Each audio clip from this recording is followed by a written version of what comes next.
నమస్తే మిత్రమా.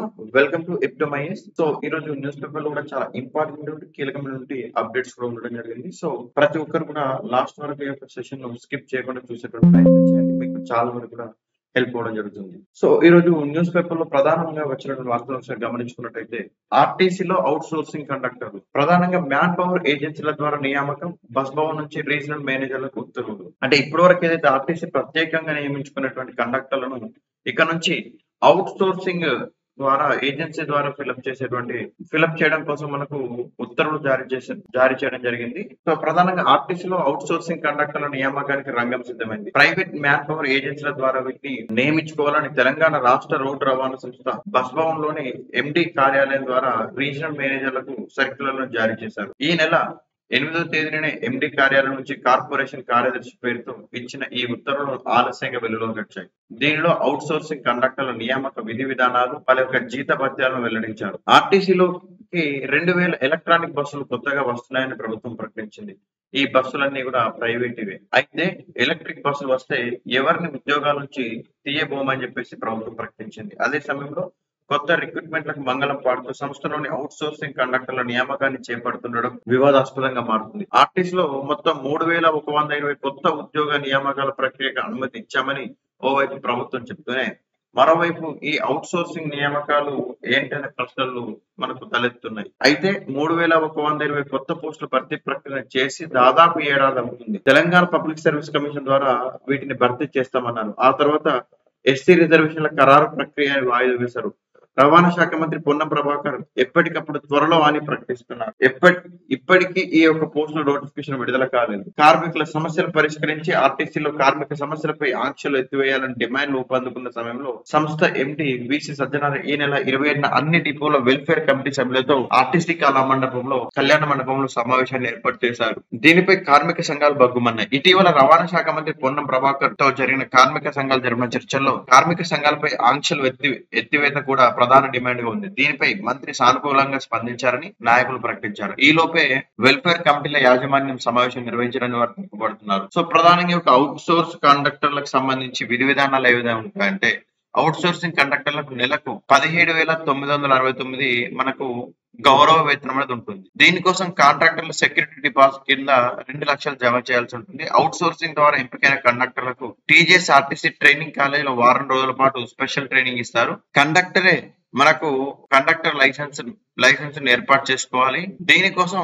చెల్లించే ఫీజును ఆర్టీసీ రియంబర్స్మెంట్ చేస్తుంది. అభ్యర్థులు ఒరిజినల్ ఎస్ఎస్సి సర్టిఫికెట్లు కాంట్రాక్ట్ల ద్వారా ఆర్టీసీ తీసేసుకుంటుంది. వీరికి ఓవర్ టైం డ్యూటీలు కూడా ఉంటాయి.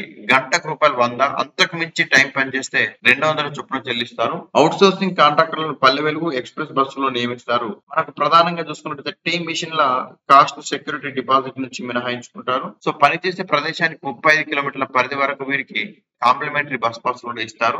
అవుట్ సోర్సింగ్ కండక్టర్లకు ప్రమాద బీమా ప్రీమియం కాంట్రాక్టరే చెల్లించవలసి ఉంటుంది. అంటే మరి డైరెక్ట్ విధానంలో రిక్రూట్మెంట్ చేస్తా అన్నటువంటి 3121 నియామకాలను మరి పక్కకు పెట్టిందా అని ఒక ఆలోచన నిరుద్యోగ అభ్యర్థులు వస్తుంది. ఏది ఏమైనప్పుడు కూడా ఈ యొక్క పోస్టులను డైరెక్ట్ రిక్రూట్మెంట్ చేయాలని చెప్పేసి అనేక మంది నిరుద్యోగులు కూడా కోరుకుంటున్నారు. సో మరొక కీలకమైన అప్డేట్, రెండు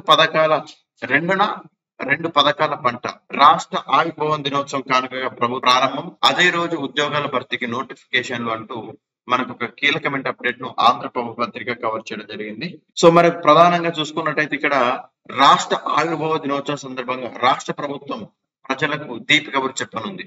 గతంలో ప్రకటించి ఇంకా అమలు చేయని పథకాలు ప్రారంభించడంతో పాటు నిరుద్యోగ యువత కోసం ఉద్యోగాలు భర్తీ చేసేందుకు నోటిఫికేషన్ ఇవ్వనుంది.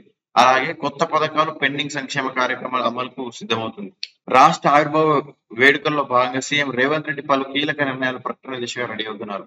అదే రోజున తెలంగాణ ప్రభుత్వం నిరుద్యోగ యువత కోసం రాజ్య వికాసం పథకాన్ని ప్రారంభించింది. మొదటి విడతల ₹1,00,000 రుణాలు ఇవ్వనున్నారు.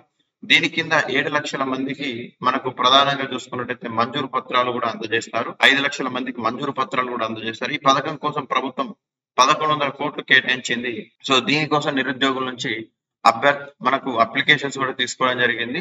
ఇలా పూర్తి స్థాయిలో మనకు అన్ని అంశాలు కూడా పరిశీలించిన తర్వాత అంటే జూన్ 2 నాడు కూడా నోటిఫికేషన్లు కూడా వచ్చేటువంటి అవకాశం ఉందన్నట్టు ఇక్కడి సారాంశం.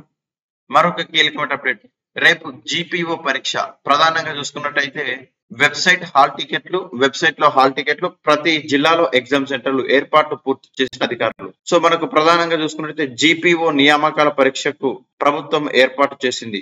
ఈ నెల 25న నిర్వహించనున్న స్క్రీనింగ్ టెస్ట్ కు ప్రతి జిల్లాలో పరీక్షా కేంద్రాలను ఏర్పాటు చేసింది.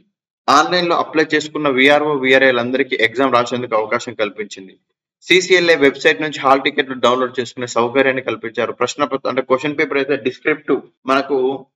డిస్క్రిప్టివ్ లో ఉంటుందని సిసిఎల్ఏ అధికారులు తెలిపారు. గతంలో విఆర్ఓ విఆర్ఏ చేసిన విధులు బాధ్యతలకు సంబంధించిన అంశాలతో కూడిన ప్రశ్నలే ఉంటాయని చెప్పారు. అప్లై చేసిన వారందరూ రెవెన్యూ శాఖలో పనిచేసిన వారే కాబట్టి వారికి పరీక్ష రాయడం పెద్ద కష్టం కాదని అభిప్రాయపడ్డారు. కనీసం పంచనామా రాయగలిగే అర్హతలు ఉన్నాయా లేదా అనే ఒక విషయాన్ని స్క్రీనింగ్ ద్వారా అంచనా వేయడానికి పరీక్ష నిర్వహిస్తున్నారని సమాచారం. పైగా పోస్టుల సంఖ్యలో అప్లికేషన్ల సంఖ్య సగమే ఉంది కాబట్టి ఈ క్రమంలో కొందరిని ఫెయిల్ చేసే అవకాశం కూడా లేదనేటువంటి అభిప్రాయాన్ని వ్యక్తమవుతుంది. ఈ నెలాఖరులో వరకు ఫలితాలు కూడా వెల్లడించే అవకాశం ఉంది. వచ్చే నెల 2వ తేదీలో గ్రామ పాలన అధికార వ్యవస్థను ఏర్పాటు చేసేందుకు అధికారులు సమాయత్తమవుతున్నారు. మొత్తం ఈ క్వశ్చన్ పేపర్ 100 మార్కులకు ఉంటుంది. ప్రతి పార్ట్ లో 2 ఉప ప్రశ్నలు ఉండగా 5 ప్రశ్నలు ఉంటాయి.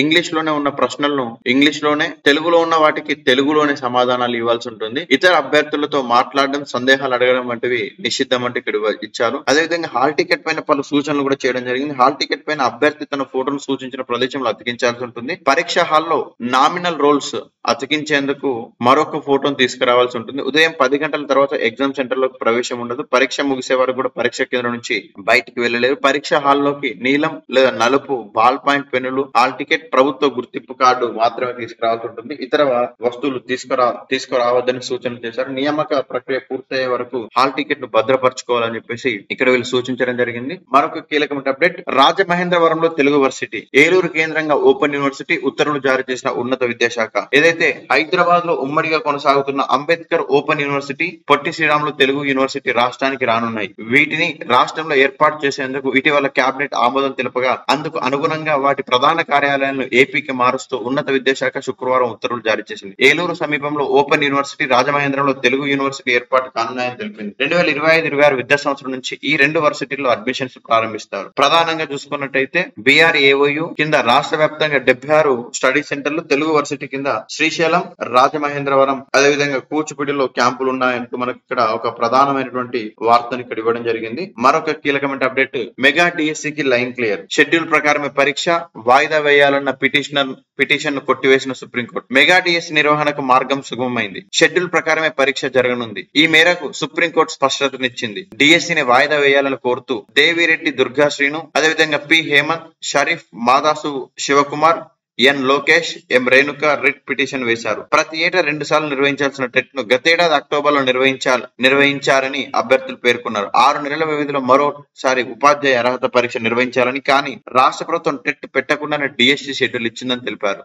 ఏపీలో 2017లో ఉపాధ్యాయుల నియామకం జరిగిందని, మళ్ళీ ఎప్పుడు జరుగుతుందో తెలియదని, దీనివల్ల లక్షలాది మంది నష్టపోయే ప్రమాదం ఉందని పిటిషన్ లో పేర్కొన్నారు. ఇది justice Dipankar Datta, justice K Vinod Chandran ధర్మాసనం ఎదుట విచారణకు వచ్చింది. డిఎస్సి ఎంతో మంది విద్యార్థుల భవిష్యత్తుకు సంబంధించిన అంశమని ధర్మాసనం అభిప్రాయపడింది. పరీక్ష వాయిదాను లేవనెత్తే అంశాల్లో సరైన కారణాలు లేవంటూ పిటిషన్ ను కొట్టివేసినట్టు తెలిసింది. ఇలాంటి అంశాలపై హైకోర్టులోని పిటిషన్లు దాఖలు చేసుకోవాలని సూచించింది. మొత్తంగా మనకు పూర్తి స్థాయిలో 16,347 పోస్టుల భర్తీకి ఏప్రిల్ 20వ తేదీన డిఎస్సి నోటిఫికేషన్ విడుదల చేశారు. జూన్ 6 నుంచి కూడా యథావిధిగా పరీక్షలు జరగనున్నాయి. మరొక కీలకమైన అప్డేట్, ఏపీ వైద్య ఆరోగ్య శాఖలో ఉద్యోగాలు. Andhra Pradesh health medical services recruitment board AP వైద్య ఆరోగ్య కుటుంబ సంక్షేమ శాఖలో పిడియాట్రిషియన్ కన్సల్టెంట్ ఉద్యోగాల భర్తీకి అప్లికేషన్స్ ఇన్వైట్ చేస్తున్నారు. ఇక్కడ మొత్తం మనకు 23 పోస్టులను నోటీస్ చేశారు. వీటన్నిటికీ మనకు ఇంటర్వ్యూ ద్వారా సెలెక్ట్ చేస్తుంటారు. ఈ యొక్క ఇంటర్వ్యూలు అన్ని కూడా 2025 మే 27 రోజున కండక్ట్ చేస్తున్నారు.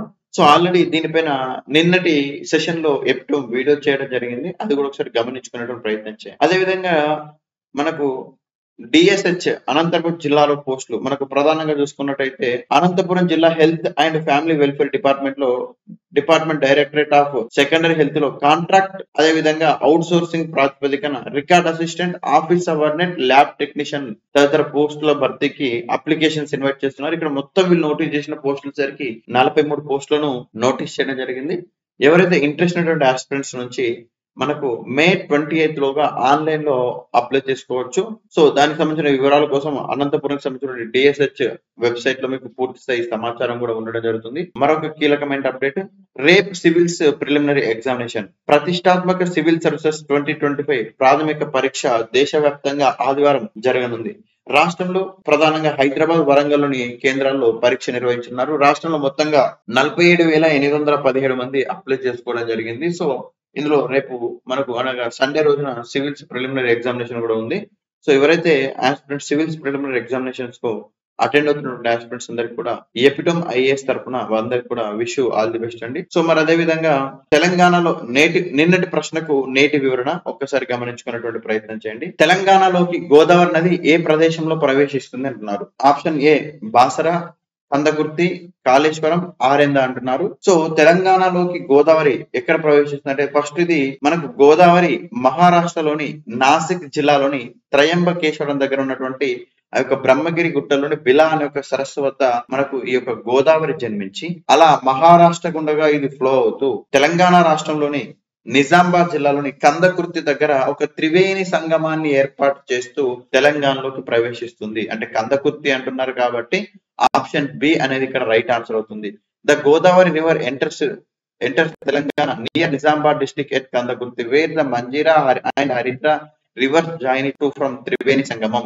సో ఇక్కడ 3 నదులు కలుస్తున్నాయి కాబట్టి దీన్ని త్రివేణి సంగమం అంటాం. ఈ త్రివేణి సంగమం అంటే మంజీరా, హరిద్ర, గోదావరి 3 నదుల యొక్క సంగమ ప్రాంతం. మరి అదేవిధంగా నేటి ప్రశ్న ఈ రోజుటి క్వశ్చన్ ఆఫ్ ది డే ఒకసారి గమనించుకున్నట్టయితే, how many delimitation committees have been by the government of India till December 2023?